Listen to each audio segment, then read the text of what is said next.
அலைக்கும் வரஹ்மத்துல்லாஹி வபரகாத்துஹு. அன்பிற்கினிய அன்பு சகோதர சகோதரிகளே, இபாதத் என்பது அல்லாஹுடைய நெருக்கத்தை பெற்றுத்தரக்கூடியதாக இருக்கிறது. அல்லாஹ் ரப்பல் ஆலமீன் யார் என்னை நெருங்குகிறார்களோ, யார் என்னுடைய அருளை பெற வேண்டும் என்ற எண்ணத்தில், ஆசையில், இஹ்லாஸோடு, உட தூய்மையோடு யார் ஒருவர் என்னை நெருங்கி வணங்குகிறாரோ, இபாதத்து செய்கிறாரோ, அவருக்கு நான் சுவர்க்கத்தில் ஒரு பகுதியை, சுவர்க்கத்தை நான் அவருக்கு தயார் செய்து வைத்திருக்கிறேன் என்று ரசூலுல்லாஹி ஸல்லல்லாஹு அலைஹி வஸல்லம் அவர்கள் சொன்னார்கள். அருமைக்குரியவர்களே, இன்றைக்கு இபாதத்து எப்படி நம்ம இடத்தில் இருக்கிறது? மிகவும் கேள்விக்குறியான விஷயமாக இருக்கிறது.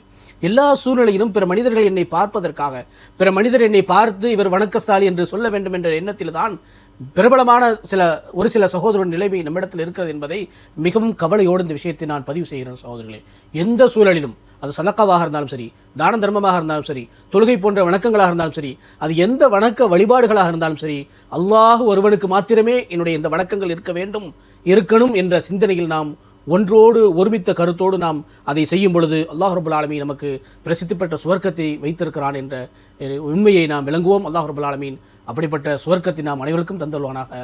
அஸ்ஸலாமு அலைக்கும் வரஹ்மத்துல்லாஹி வபரகாத்துஹு.